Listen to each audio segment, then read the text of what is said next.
기독교 교육의 아버지라 불리우시는 그 하워드 핸드릭스 교수님이 계십니다. 이번에 시카고 위튼 대학에 있을 때 있었던 일입니다. 당시 교수님은 근처에 있는 교회 학교에 교회를 섬기면서 교회 학교 아이들을 가르쳤는데요. 이 교수님이 가르치던 아이들 중에 하나가 천재 같은 아이가 하나 있었습니다. 성경 구절을 외우는데 암송하는데 무려 600구절이나 암송하고 있는 그런 어린아이가 있었다고 합니다. 어른들도 다 이 아이를 주목했습니다. 어린 나이에 대단한 신앙과 믿음을 가졌다 생각하였기 때문입니다. 그런데 어느 날인가요? 이 교회에서요, 문제가 하나 생기기 시작했습니다. 반복적으로 헌금을 훔쳐가는 사건이 일어난 겁니다. 학생 중에 하나가 헌금에 손을 대기 시작한 겁니다. 1달러 지폐를 헌금하는 척 하면서 10달러 지폐를 훔쳐가는 방법을 쓴 거예요. 그래서 선생님들이 누가 이 헌금을 훔쳐가는가 주의 깊게 살펴보았다고 합니다. 그리고 범인을 잡았는데요. 그 범인이 바로 600구절, 이 성경 구절을 암송하고 있는 이 학생이 이 돈을 훔쳐가고 있었던 겁니다. 선생님은 너무나 황당했습니다. 어떻게 600구절이나 성경을 암송하고 믿음이 좋다 그렇게 말하는 학생이 어떻게 헌금에 손을 댈 수 있을까? 그래서 선생님이 아이를 불러가지고요, 혼을 냈다고 합니다. 내가 성경을 600구절이나 암송하고 있지 않니? 그러면 출애굽기 20장 16절의 말씀을 알 텐데 거기 분명히 도둑질하지 말라 이렇게 써 있는데 어떻게 도둑질하니? 이렇게 혼을 냈다고 합니다. 그랬더니 아이가 시무룩하게 있다가 출애굽기 20장 16절 이야기를 딱 들으니까 눈이 번쩍 뜨이더라는 거예요. 그리고 선생님한테 이렇게 이야기했다고 합니다. 선생님, 그거 16절이 아니라 15절인데요. 이렇게 따져 묻더라는 겁니다. 선생님은 너무 답답해가지고 아이에게 훈계했습니다. 이야, 하나님 말씀에 도둑질하지 말라는 말씀을 알면 하지 말아야지. 왜 그렇게 하니? 네가 뭐 잘못한지 알겠니? 이렇게 물었다고 합니다. 그때 아이가 이렇게 대답하더라는 거예요. 선생님, 제가 잘못한 거는요, 선생님한테 들킨 거예요. 이렇게 대답을 하더라는 거예요. 선생님 마음이 얼마나 무너지고 아팠겠습니까? 이 아이는 하나님의 말씀을 많이 듣고요, 600구절이나 되는 말씀을 암송하기까지 했습니다. 그런데 문제는 그 말씀을 듣고요, 마음이 변화되지 않았던 겁니다. 하나님의 말씀이 우리 마음속에 떨어져도요, 그 말씀을 통해서 우리가 변화받지 못하면 아무 소용이 없다는 겁니다. 우리는 계속해서 사도행전의 말씀을 살펴보고 있습니다. 사도행전의 말씀을 보면 한 사람의 변화가 얼마나 중요한지를 우리에게 잘 보여주고 있습니다. 초대교회는요, 큰 교회도 아니었고요, 대형 교회도 아니었습니다. 소수의 사람이 가정에 모여서 가정 예배 드리고요, 회당에서 하나님 말씀 전하고, 이게 초대교회의 모습이었습니다. 그러니까 초대교회는요, 큰 교회도 없었고 대형 교회도 없었던 거죠. 조그만 사람들이 모여서 말씀 나누는 게 전부였어요. 그러나 소수의 사람일지라도 그 사람들이 변화되니까요, 세상을 변화시키는 놀라운 역사가 나타나게 되더라는 거예요. 사람의 숫자가 중요한 게 아니라 얼마나 우리 마음이 변화되었는가, 이게 중요하다는 거예요. 오늘 그 본문의 말씀을 보면 스데반 집사의 순교로부터 시작되었던 이 초대교회의 위기가 어떻게 마무리되었는지 그것을 오늘 본문의 말씀을 통해서 보여주고 있어요. 우리 예전에 살펴봤죠. 스데반 집사가 돌에 맞아 순교하는 장면 우리가 살펴봤는데요. 그때부터 이 초대교회 안에는 아주 극심한 박해가 시작이 되었어요. 얼마나 박해가 심했는지 사람들이 예루살렘에 살 수가 없는 거예요. 그래서 다 뿔뿔이 예루살렘에서 도망쳐 갈 정도로 큰 박해와 환란이 예루살렘 교회 가운데 시작이 되었어요. 이게 스데반 집사의 순교로부터 시작된 초대교회의 환란이었던 거예요. 그런데 그 위기, 그 환란이 어떻게 이제 마무리되었는가, 이걸 보여주는 말씀이 오늘 본문의 말씀이라는 거예요. 초대교회 가운데 환란이 시작되었을 때 그들은요, 너무 고통스러웠어요. 교회가 완전히 박살나는 것처럼 보였어요. 예루살렘 교회에는요, 12명의 제자 외에는 모두가 다 다른 지역으로 도망갈 수밖에 없었어요. 그러니까 예루살렘 교회에는 12명의 제자만 남은 그런 교회가 된 거예요. 예루살렘 성 안에. 그러니 교회가 완전히 무너졌다, 이렇게 생각할 수 있는 거예요. 박살이 난 거예요. 얼마나 박해가 극심했는지 사람들은 다 도망 다녔어요. 뿔뿔이 흩어졌어요. 이게 스데반 집사로부터 시작된 예루살렘 교회의 환란이었어요. 그때 아무런 분위기는 우리 상상할 수 있죠. 사람들은 다 그렇게 생각했을 거예요. 야, 이제 교회는 끝났구나. 우리가 복음 받고 성령 충만 받고 시작된 이 초대교회 끝났구나. 이제 다 무너졌구나. 이제 우리는 교회 세울 수 없겠구나. 이제 다 끝났구나. 아마 이게 초대교회 사람들이 다 가지는 생각이었을 거예요. 이제는 끝이구나. 복음 전하다가 저렇게 스데반 집사처럼 돌에 맞아 죽는데 이제는 다 끝났구나. 아마 이게 초대교회 가운데 있었던 암울한 분위기였을 거예요. 그런데 하나님께서는 스데반 집사의 죽음을 통해서 한 가지 중요한 일을 시작하고 계셨어요. 그게 뭐냐면 이 스데반 집사가 돌에 맞아 죽는 그 모습을 지켜보고 있던 사울이라는 청년을 준비하고 계셨던 거예요. 사도행전은 이걸 우리에게 보여주고 있는 거예요.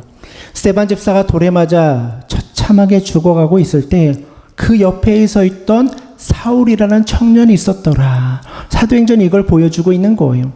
그 당시 사울의 마음은 어땠습니까? 저 스데반 집사가 돌에 맞아 죽는 거 잘됐다. 저렇게 그리스도인들 예수를 따라가는 사람들 돌에 맞아 죽는 게 당연하지. 이게 당시 사울의 마음이었어요. 심정이었어요. 악한 사람이죠. 복음과는 무관한 사람이었어요. 그러나 하나님께서는 그 스데반 집사가 주는 그 시점에 그 옆에 사울을 세워놓은 것은 중요한 의미가 있었다는 거예요. 스데반 집사는 비록 돌에 맞아 죽지만 하나님께서 예배해 놓으신 사울이라는 청년을 통해서 새로운 역사를 하나님께서는 준비하고 계셨다는 거예요.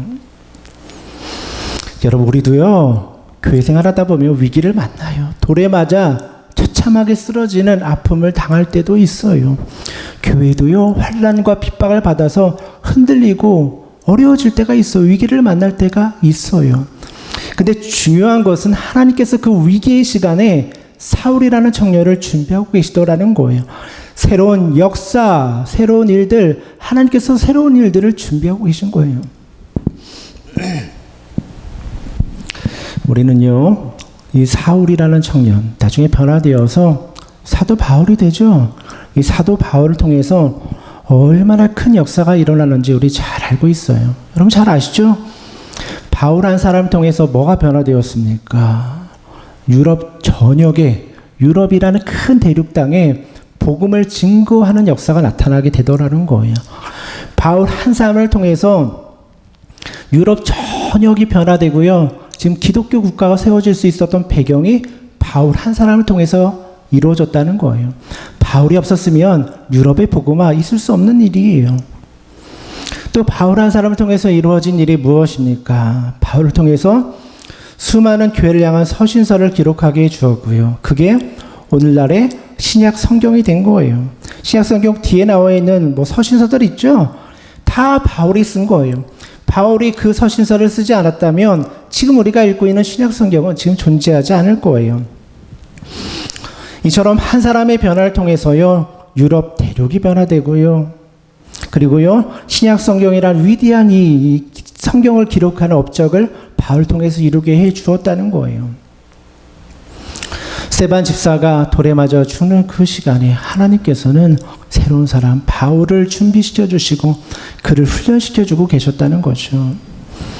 그래서 오늘 읽은 본문의 말씀을 보면요, 사울이라는 청년이 예수님을 만난 다음에 다시 예루살렘으로 돌아오는 장면이 오늘 본문의 말씀 가운데 기록이 되어 있어요.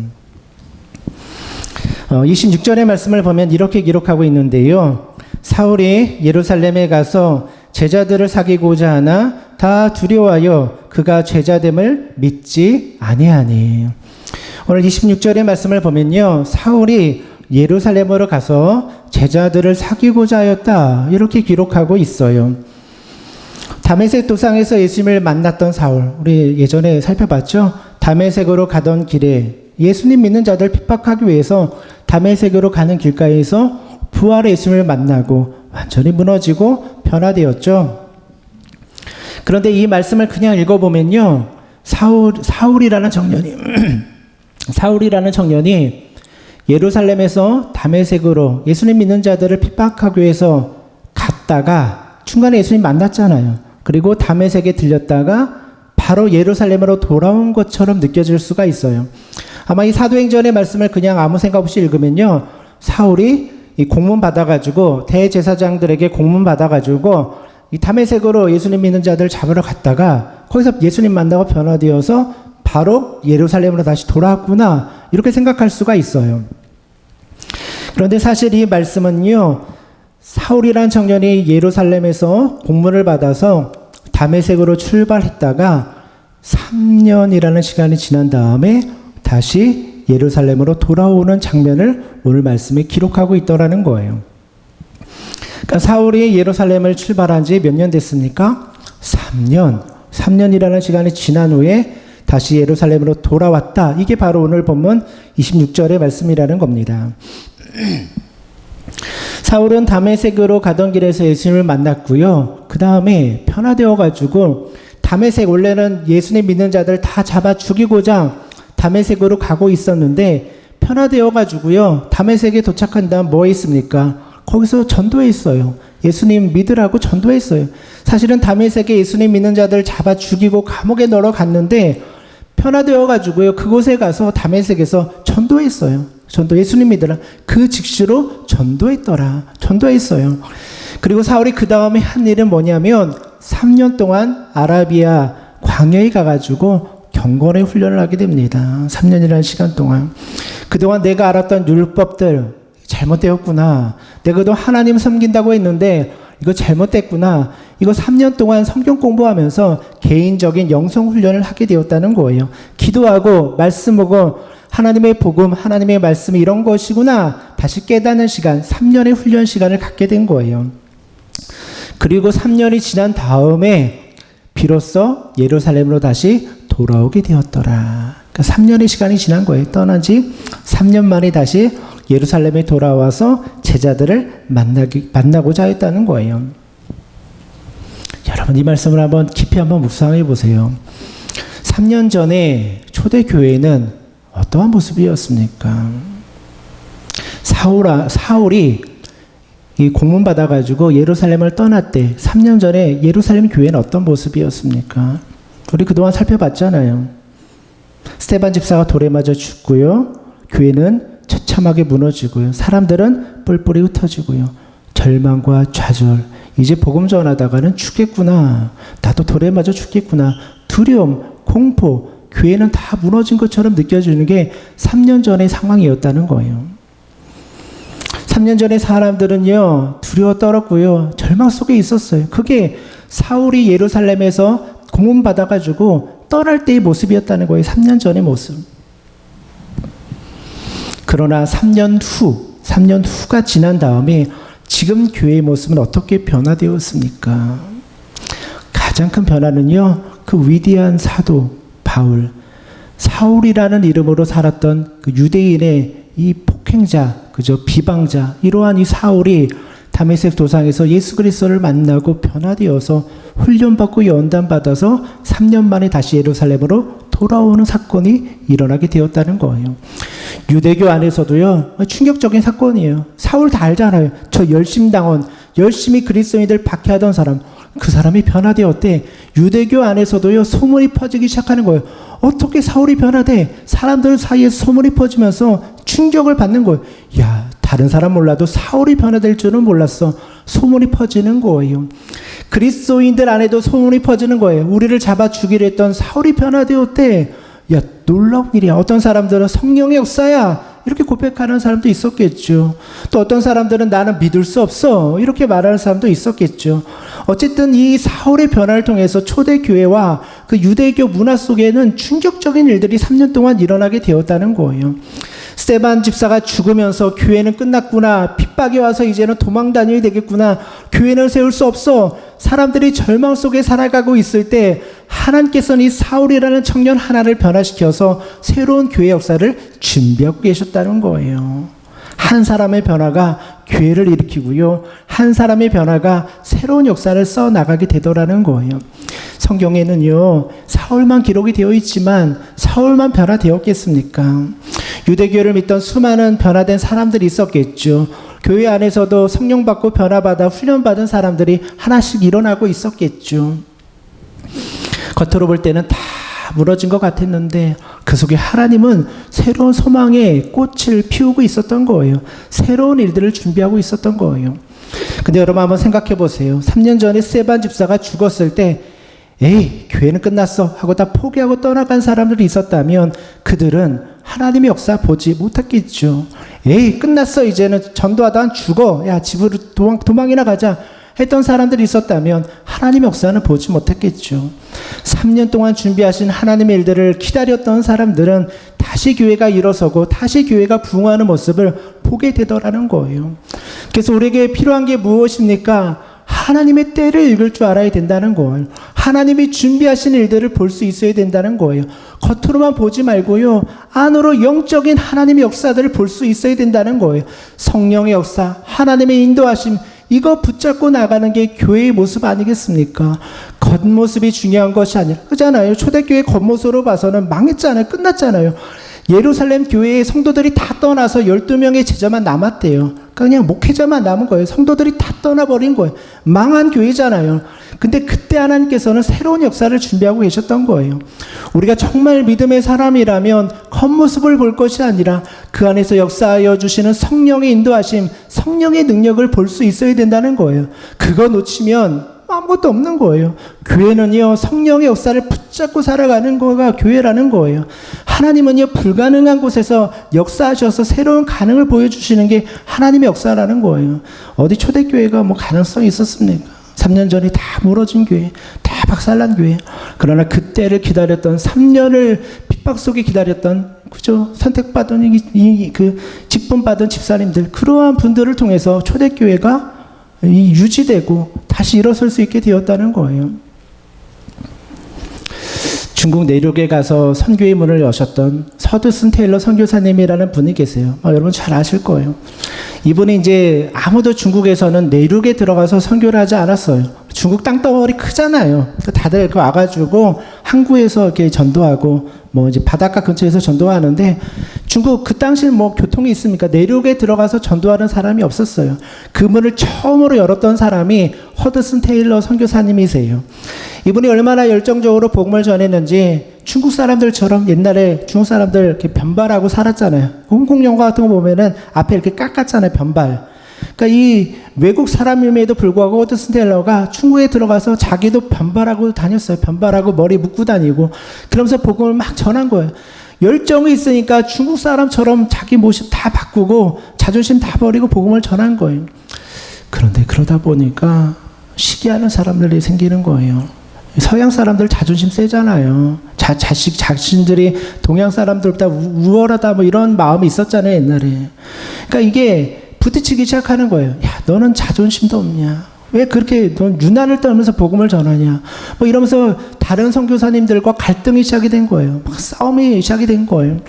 그래서 이 선교 본부에서 공문을 발송했어요. 허드슨 테일러 선교사님에게 그렇게 독단적으로 선교 활동 계속하면 우리도 당신 지원해 줄 수 없습니다. 그러면은 우리 그 선교사 파송한 거 그거 우리 취소해 버리고 그냥 뭐 선교 지원 안 하겠습니다. 이런 공문이 날라온 거예요. 선교사님 입장에서 얼마나 마음이 아파요. 나름대로 중국인들을 사랑해가지고 편발도 하고 중국 사람들과 더불어 먹고 마시면서 복음도 전하는데 그냥 박탈해 버린다는 거예요. 선교사 자격을. 너무 충격을 받은 거예요.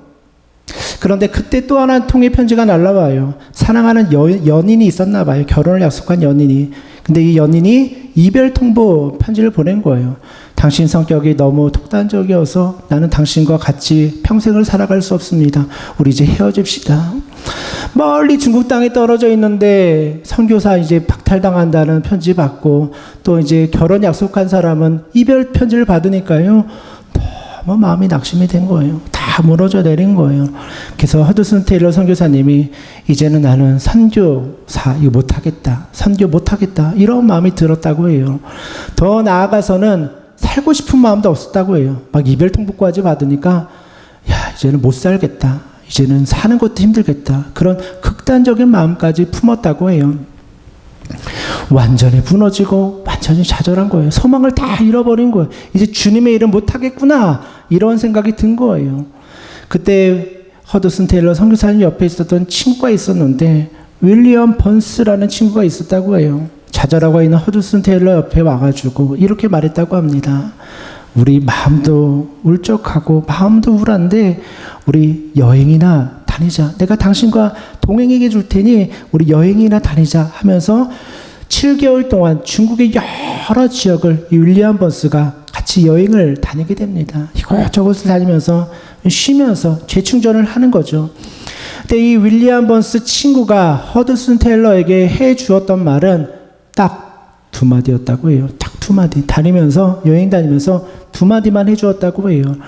나는 자네를 믿어.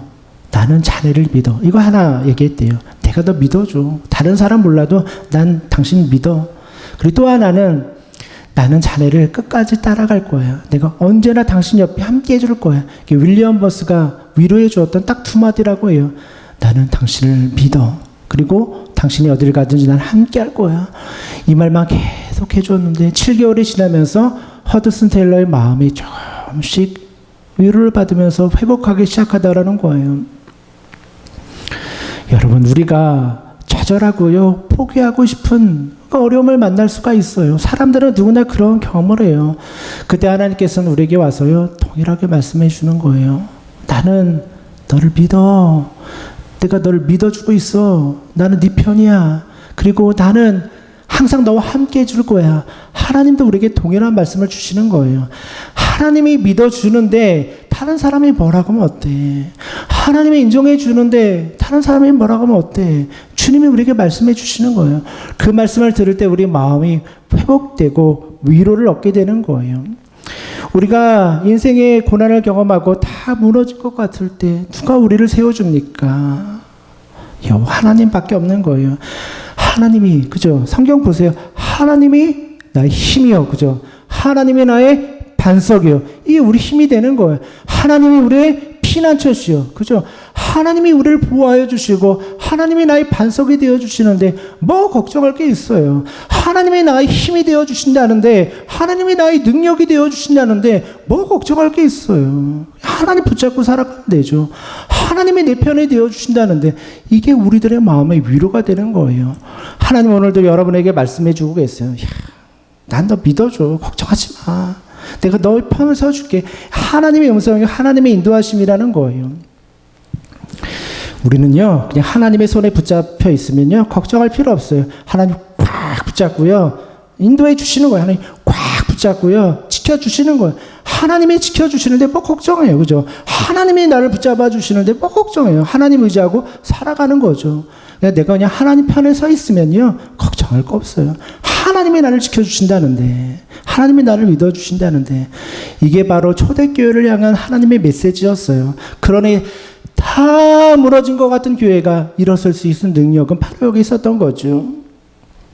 초대교회는요, 스테반 집사가 순교한 이후에 3년 동안 놀라운 변화가 일어나게 돼요. 그러니까 오늘 읽은 구절이요, 되게 짧잖아요. 짧아가지고 그냥 읽으면요, 뭐 무슨 뜻인지 몰라요. 후딱 지나가니까 사도행전 읽다가 뭐 이런 얘기구나 하고 지나갈 수 있어요.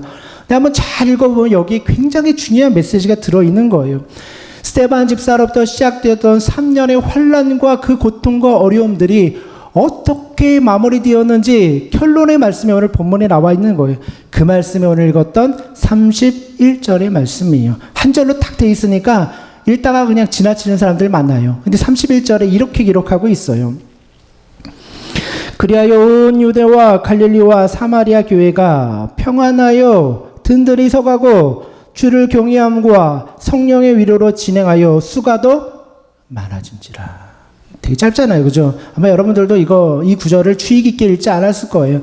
근데 나중에 기회 되면 한번 주의 깊게 읽어보세요. 이 말씀은 무엇이냐면 스테반 집사의 순교로부터 시작된 교회 위기가 어떻게 마무리되었는지 이 한 구절로 정리해주고 있는 거예요. 뭐 성경은 뭐 길게 못 쓰잖아요. 워낙 분량이 많아지니까 한 구절로 딱 정리해 놓는 거예요. 그때 시작된 환란이 이렇게 마무리되었다, 열매 맺었다, 3년 전의 핍박이 이렇게 결론 지어졌다, 이거를 설명해 주는 거예요. 여기 뭐라고 되어 있습니까? 온 유대와 갈릴리와 사마리아 교회라는 표현이 나와요. 여러분, 유대 하면 어디예요? 유대 하면은 이 예루살렘이 있는 지역이 유다예요. 유대 지역, 그 유대 땅에 예루살렘이 있잖아요. 그 예루살렘에서 복음이 시작이 되었잖아요. 그러니 당연히 유대의 교회가 있겠죠. 그리스도인들이 있겠죠. 예루살렘 교회가 제일 먼저 세워졌잖아요. 예루살렘 안에 교회가 제일 먼저 세워졌겠죠. 그러니까 유대의 교회가 나오는 거예요. 갈릴리는 어디입니까? 갈릴리가 어디예요? 예수님이 활동하셨던 지역이 갈릴리예요. 성경에서 보면요, 예수님은 예루살렘에서 활동하지 않고요, 갈릴리 지역, 갈릴리 바다 많이 나오잖아요. 갈릴리가 예수님 공생애를 지낸 지역이에요. 그리스도인이 많이 있겠어요, 없겠어요? 당연히 많이 있죠. 거기서 복음 전했는데. 그러니 거기서부터 교회가 시작이 되었겠죠. 그러니까 유대의 교회가 있고 갈릴리의 교회가 있다. 당연한 거예요. 근데 그 다음이 중요한 거예요. 그 다음 뭐라고 되어 있습니까? 사마리아 교회가 세워졌다. 이렇게 되어 있어요. 제가 예전에 한번 설명드렸죠. 사람들이 왜 사마리아에 가기 싫어했는지. 유대 사람들과 사마리아 사람들은 철천지 원수예요. 역사적으로 그냥 사마리아 사람들은 꼴도 보기 싫고요. 저 사람들은 이방인보다 못한 사람들이 역사적으로 다툼과 아픔이 많아서 그래요. 뭐 예전에 한번 설명드렸잖아요. 그래서 사마리아는 상종도 하지 않았더라. 성경에 그런 말씀 많잖아요. 사마리아 사람들을 그냥 역사적으로 싫어하는 거예요. 저 사람들은 그냥 구원도 못 받은 사람, 저 사람들은 이방인보다 못한 사람, 이런 다툼이 있었어요. 그래서 유대인들이 가장 가기 싫어하는 땅이 어디예요? 사마리아. 사마리아 가려면 돌아가요. 그래서 사마리아를 통과해야 되면은 그 땅 밟기 싫어서 유대인들이 돌아갈 정도로 싫어하는 땅이 사마리아였어요. 그러니 예루살렘 교회가 사마리아에 가서 복음을 전할 생각을 했을까요? 못했을까요? 당연히 안 했겠죠. 성령의 폭발적인 역사가 일어날 때도 사마리아는 가지 않았어요. 근데 주님 뭐라고 했습니까? 예루살렘과 온 유대와 사마리아와 땅끝까지 이르러 복음을 전해라. 사마리아를 밟아야지 땅끝 갈 수 있다고 말씀했잖아요. 근데 유대인 그리스도인들은 다 거부하고 있었던 거예요. 언제 그게 깨졌습니까? 스데반 집사가 돌에 맞아 순교했을 때.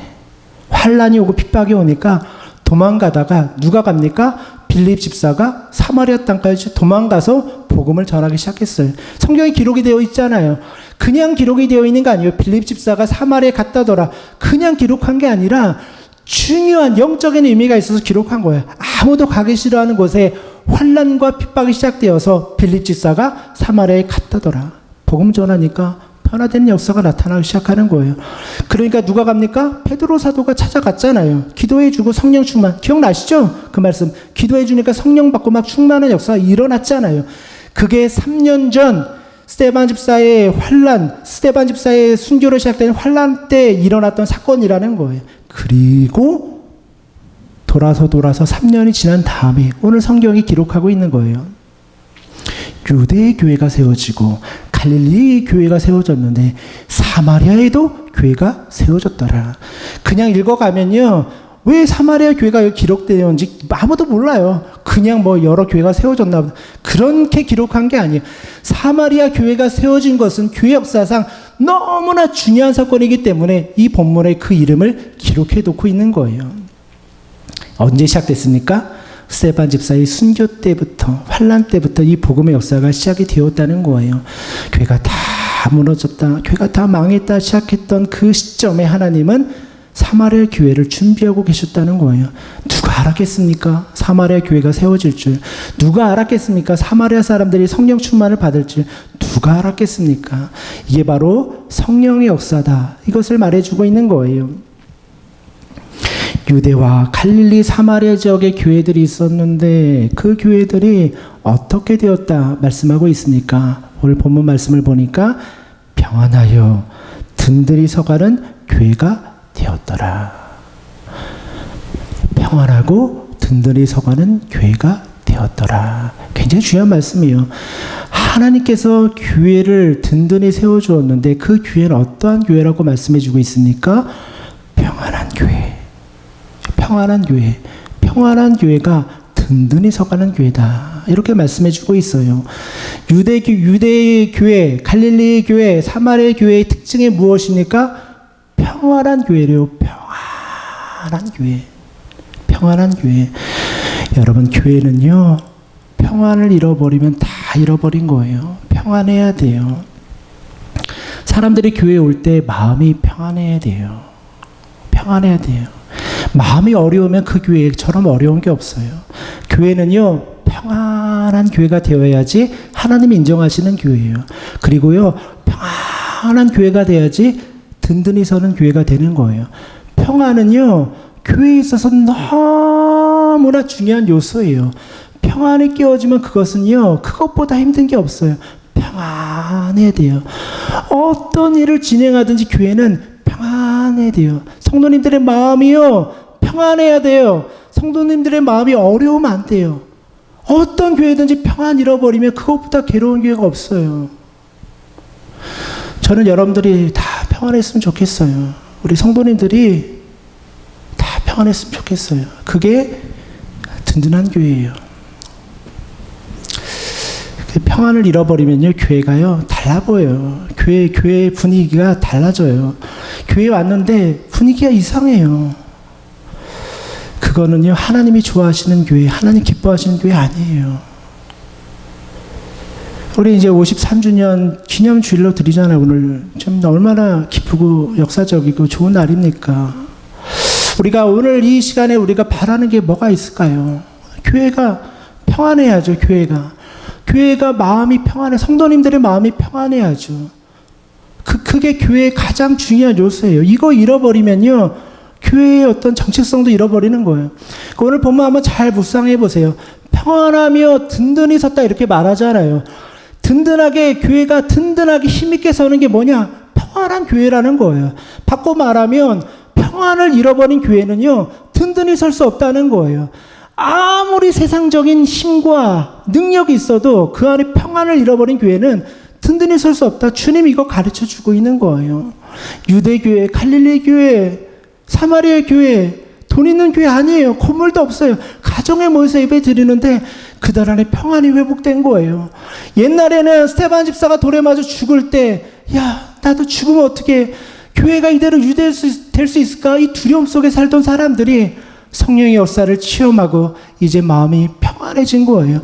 교회에 모일 때마다 서로의 얼굴을 볼 때 마음이 평안해진 거예요. 그래서 그것을 가리켜서 교회가 든든히 섰다 이렇게 말하는 거예요. 여러분, 교회는요, 평안해야 돼요. 평안 잃어버리면 그것보다 힘든 게 없어요. 아무리 많은 걸 가져도 평안 잃어버린 교회는 소용없어요. 가정도 마찬가지 아니에요? 여러분, 부부 사이도 마찬가지 아니에요? 10억, 20억 돈이 있으면 뭐합니까? 로또 복권 당첨되면 뭐합니까? 좋은 집 지어놓고 싸우고 이혼하는 게 가정인데, 좋은 집 놔두고 서로 이혼해버리면 그게 무슨 가정의 평안이 있겠습니까? 기쁨이 있겠습니까? 평안이 제일 중요한 거예요. 싸우면요, 그거보다 괴로운 게 없어요. 부부관계가 나빠져서 싸우면 그거보다 괴로운 게 없는 거예요. 그러니까 교회의 정체성이 뭐냐? 우리가 53주년을 맞이하면서 교회가 어떻게 나가야 되느냐? 평안하게 만들면 돼요. 그냥 평안하면 돼요. 교인들이 교회에 와서 위로받고 하나님 말씀 듣고 세임 얻고 그러면 교회의 본분을 다 하는 거예요. 주님은 그런 교회를 보면서 야, 잘했다, 충성된 종아, 이렇게 말씀해 주는 거예요. 평안한 교회 만들라고 목사 세우고 직분자 세우는 거 아니에요. 평안한 교회 만들어서 든든히 세우고 교인들 위로하고 감싸주고 위로하고 이러기 위해서 하나님께서 우리에게 직분도 주시고 세워주었다는 거예요. 초대교회는요, 평안했어요. 평안이 있었어요. 그래서 그거 보고 주님이 든든한 교회다, 힘있는 교회다. 그들이 왜 평안할 수 있었는지 아십니까? 그 다음에 보니까 이렇게 말하고 있어요. 주를 경외함과 성령의 위로가 있었다. 쉽게 말해서요, 하나님을 두려워하니까 평안이 있었던 거예요. 하나님을 두려워하니까. 주를 경외함이라는 것은요, 하나님을 두려워한다는 뜻이에요. 하나님 앞에 섰을 때 그 두려움과 그 영광 앞에서 내가 아무 말도 할 수 없는 상태가 되어버린 거, 이게 하나님을 경외함인 거예요. 하나님 앞에 섰을 때 내가 죄인입니다. 나는 주님 앞에 눈도 들을 수 없는 사람입니다. 깨어지고 박살나고 무너지는 경험을 하는 게 주를 경외함이에요. 초대교회는 이 경외함이 있었던 거예요. 하나님 앞에서 내가 큰 소리 낼 수 없습니다. 하나님 앞에서 나의 것을 주장할 수 없습니다. 이 경외함, 떨리고 두려움이 있었던 거예요. 그래서 교회가 평안할 수 있었던 거예요. 하나님이 경외함이 잃어버리면 다 무너져 버리는 거예요. 교회에는 하나님을 경외함이 있기 때문에 예배를 드릴 수 있는 거예요. 하나님을 경외함이 있기 때문에 우리가 하나님을 찬양할 수 있는 거예요. 근데 이게 무너져 버리면 교회의 질서는 와르르 다 무너지는 거예요. 하나님을 경외하기 때문에 그냥 그걸 인정하는 거예요. 하나님의 권위를 인정하는 거예요. 하나님이 세우신 교회를 인정하는 거예요. 하나님을 경외하는 마음, 두려워하는 마음이 있기 때문이에요. 얼마 전에 제가 책을 읽었는데요. 홍민기 목사님이라는 분이 쓰신 책 제목이 이래요. 더 이상 내려갈 곳이 없다. 이 목사님이 교단에서 가장 큰 교회 담임 목사가 되었대요. 젊은 나이, 한 40대였던 것 같아요. 교단에서 가장 큰 교회 담임 목사가 되어서 많은 사람들의 주목을 받았어요. 근데 교회에서 여러 가지 문제가 있어서 교회를 나오게 되셨다고 해요. 교회를 나오게 되셔서 목회할 자리가 없고 또 설교할 자리가 없으니 나를 불러주는 곳이면 어디든 가겠다. 그런 마음으로 목회를 하셨대요. 그래서 세계 선교사님들이 많이 계신데 그분들 위로하는 사역해야 되겠다. 어디 있는지 불러주면 가는 거예요. 아프리카든 미국이든 불러주면 가가지고 그 선교사님들 위로해주고 말씀 전하는 거예요. 한번 아프리카에 있는 교회를 방문하게 되었어요. 수도에서 한 8시간, 9시간 가는 작은 마을에 가서 말씀을 전하게 되었다고 해요. 딱 들어왔더니 악기도 없는데 온 성도들이 막 열정적으로 찬양하는 거예요. 아프리카 원주민들이겠죠. 찬양하고 예배를 드리는 거예요. 찬양이 끝난 다음에 목사님에게 설교를 부탁해가지고 강대상에 서서 설교를 하는데 통역하며 설교를 하니까 되게 힘드셨대요. 설교하면 한국말로 하면은 통역하고 설교를 하셨대요. 설교를 다 마치니까 또 막 찬양을 하더라는 거예요. 막 찬양을 기쁘게 하더니 또 설교하라고 이야기를 하더라는 거예요. 목사님이 황당했대요. 내가 설교를 너무 못해가지고 또 시키나? 이런 마음이 들어가지고 좀 마음이 안 좋았대요. 근데 올라가서 설교를 하셨대요. 설교를 마치고 내려왔는데 또 막 찬양을 하더니 또 설교를 부탁하더라는 거예요. 그날 무려 4번 설교했대요. 4번. 아침에 시작되었던 이 예배는 늦게까지 하루 종일 예배를 드린 거예요. 그 예배가 끝난 다음에 목사님이 선교사님에게 물어봤대요. 도대체 이 사람들은 왜 이렇게 예배를 드립니까? 그랬더니 그 선교사님이 하시는 이야기가 여기 사람들은 어려워서 하루에 한 끼 겨우 만들어서 먹고 생활합니다. 그런데 주일날이면 그 한 끼도 안 먹고 교회에 나와서 하루 종일 저렇게 예배를 드리는 겁니다. 그렇게 이야기를 해주더라는 거예요. 하루 종일 사모하는 마음이 있으니까요. 4번 설교에도 그거 듣는 거예요. 3번 갖고 부족하니 한 번 더 해주세요. 4번 설교를 듣고 하루 종일 예배를 드리는 거예요. 그때 그 모습을 보면서 무엇을 느끼겠습니까? 이 사람들 진짜 하나님을 경외하는구나. 진짜 하나님 두려워하는구나. 진짜 하나님을 살아계신 분으로 믿는구나. 자기가 가진 것 모든 것 드려도 아깝지 않게, 내가 가진 모든 시간 드려도 아깝지 않게 주님 경외하고 사랑하는구나. 이게 느껴지는 거예요. 여러분, 우리가 하나님을 예배하는 이유가 어디에 있습니까? 하나님 두려워해서 그런 거예요. 하나님 앞에 서가지고 나 죄인입니다. 나 죽을 것 같습니다. 하나님 한마디면 난 그냥 당장 여기서 목이 날아가 죽을 것 같습니다. 그 두려움과 떨림이 있기 때문에 그 경외함으로 하나님을 높이고 찬양하는 게 예배라는 거예요. 교회는요, 하나님을 경외함이 있어야 돼요. 권위가 있고요, 모든 질서가 있는 거예요. 그게 무너지면 다 와르르 다 무너지는 거예요. 그래서 하나님이 경외함이 있기 때문에 초대교회가 든든히 섰다. 이렇게 말씀해 주는 거예요. 그 든든히 선 건 뭐예요? 평안하였다. 모든 사람들이 하나님 앞에서 하나님 두려워하고 하나님 무서워해서 하나님을 제대로 섬기고 살아가면 그 교회는 평안할 수밖에 없는 거예요. 내 것을 주장할 수 없으니 하나님의 말씀을 들을 수밖에 없는 거죠. 하나님의 말씀이 들리면 받아들일 수밖에 없는 거죠. 사랑하는 성도 여러분, 하나님을 경외하는 마음 품으시고요. 이제 우리 53주년 되었습니다. 이 교회를 위해서 기도하시는 우리 믿음의 성도님들 되시기를 주님의 이름으로 축원드립니다.